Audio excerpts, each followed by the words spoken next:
Assalamualaikum warahmatullahi wabarakatuh. Alhamdulillah, yang terhormat pada Bapak Ahmad Dahlan LCMA selaku pembimbing serta ketua sidang hari ini. Yang saya hormati Bapak Asrul M. Hum selaku sekretaris dan penguji 2. Kemudian yang saya hormati Bapak Dadi Nur Haidi selaku penguji 3.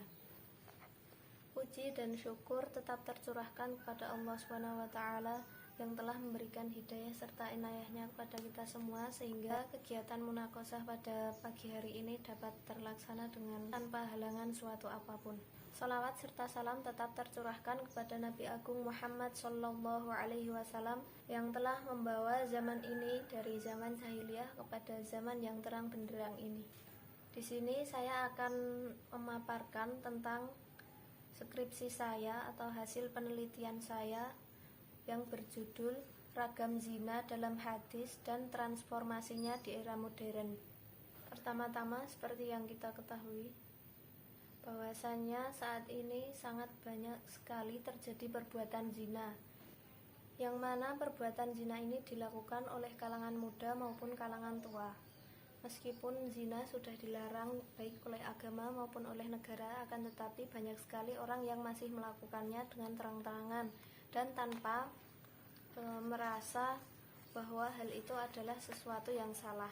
Bahkan saat ini banyak sekali orang yang menjadikan zina sebagai mata pencaharian atau profesi mereka untuk mencari nafkah, untuk memenuhi kebutuhan hidup.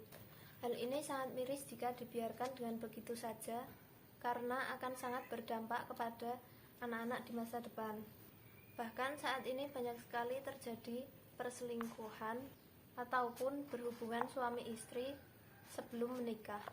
Meski sudah diatur dalam undang-undang maupun dalam agama untuk lebih baik menikah, akan tetapi masih banyak sekali orang yang mengabaikan hal tersebut dan memilih jalan zina. Dari banyaknya zina yang terjadi saat ini, maka saya ingin membahas tentang ragam zina dari pandangan hadis atau ragam zina yang disebutkan di dalam hadis dan transformasinya di era modern. Kemudian masuk pada rumusan masalah. Rumusan masalah yang saya angkat di sini adalah apa saja ragam zina dan bagaimana pemahaman serta pemaknaannya sesuai dengan metodologi Yusuf Qaradawi. Kemudian yang kedua yaitu bagaimana kontekstualisasi dan transformasinya ragam zina di era modern ini. Kemudian masuk kepada telaah pustaka. Yang pertama yaitu skripsi dari Ceceng Khalilullah pada tahun 2018 tentang studi kritik sanad hadis fatwa MUI tentang lesbian, gay, sodomi, dan pencabulan. Yang kedua skripsi Muhammad Adib tahun 2020 yang berjudul studi komparatif tentang turut serta dalam perzinaan menurut KUHP dan hukum Islam. Kemudian yang ketiga dari jurnal Tamrin pada tahun 2019 yang berjudul Zina dalam Perspektif Al-Quran. Kemudian yang keempat jurnal Rahmawati pada tahun 2013 yang berjudul Tindak Pidana Perzinaan dalam Perspektif Perbandingan antara Kitab Undang-Undang Hukum Pidana dan Hukum Pidana Islam. Kemudian yang kelima yaitu jurnal dari Budi Kisworo pada tahun 2016 yang berjudul Zina dalam Kajian Teologis dan Sosiologis. Kemudian masuk kepada metode penelitian. Yang pertama yaitu jenis penelitian yaitu kualitatif. Kemudian yang kedua sumber data.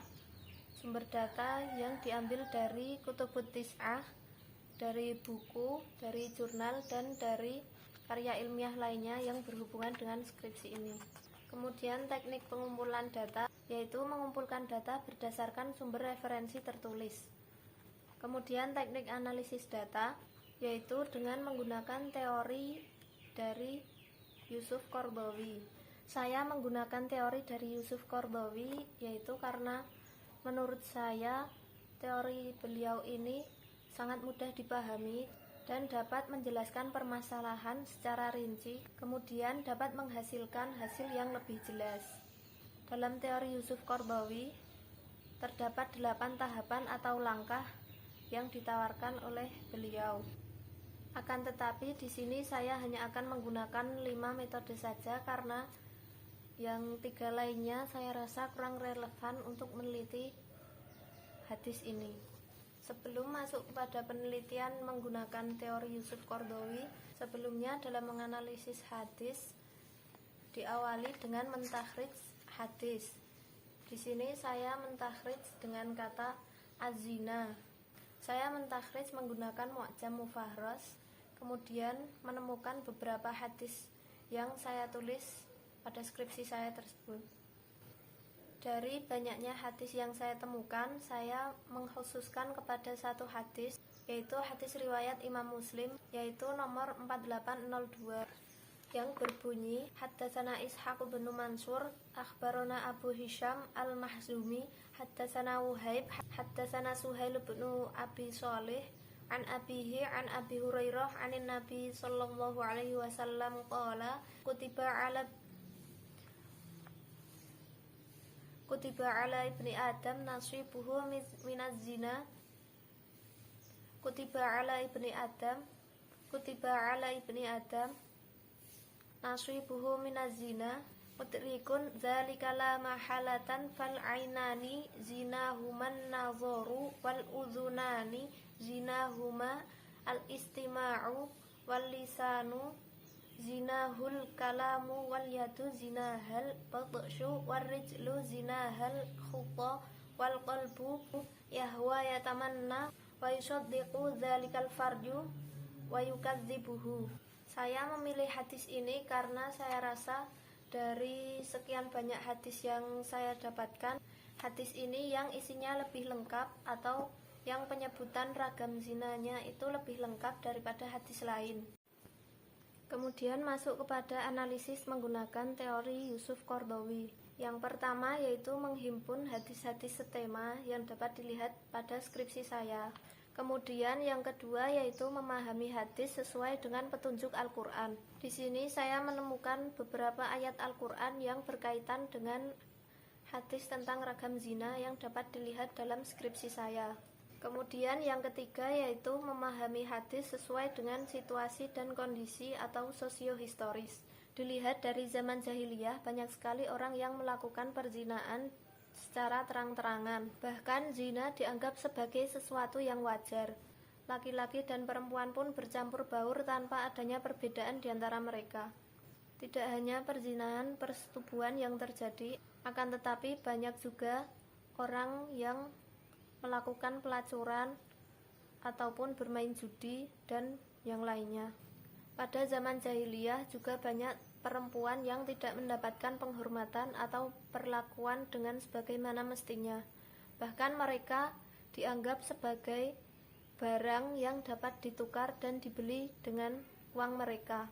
Dan pada saat itu juga sudah terjadi praktek jual beli perempuan atau saat ini biasa disebut dengan prostitusi. Terutama hal ini terjadi kepada budak-budak yang disuruh atau dimanfaatkan oleh tuannya atau majikannya. Kemudian uang yang didapat hanya akan dinikmati sendiri oleh majikannya. Pada zaman jahiliyah juga terdapat beberapa praktik pernikahan yang tidak menghargai perempuan dengan sebagaimana mestinya. Beberapa macam praktik ini dapat dilihat dalam skripsi saya. Kemudian yang keempat yaitu membedakan antara sarana yang berubah dan sasaran yang tetap. Sarana yang berubah di sini yaitu zaman yang saat ini sudah semakin modern dan banyak sekali teknologi yang muncul dengan berbagai fitur canggihnya. Kemudian sasaran yang tetap yaitu zina yang sampai saat ini tetap dilarang, baik zina yang dilakukan secara langsung maupun zina yang dilakukan melalui media sosial atau media lainnya. Kemudian yang kelima yaitu memastikan makna konotasi kata dalam hadis.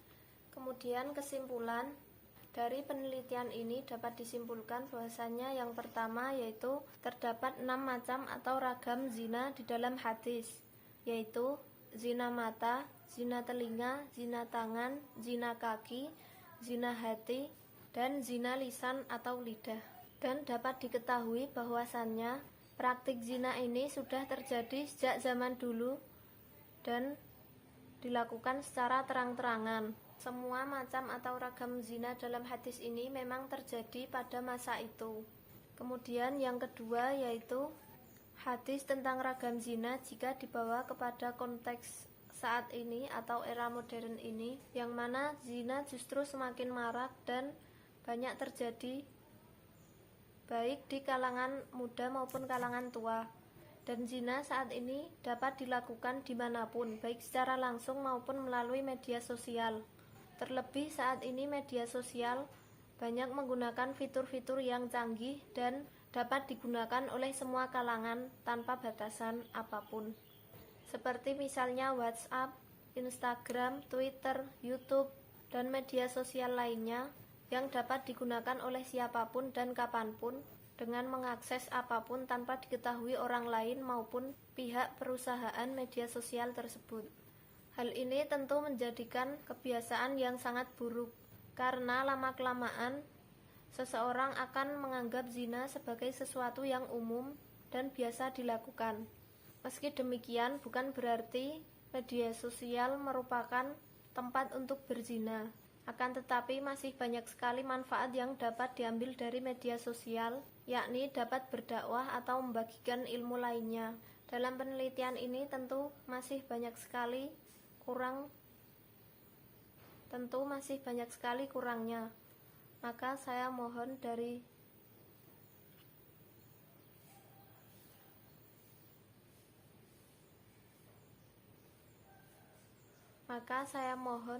Maka saya mohon untuk saran dan kritiknya.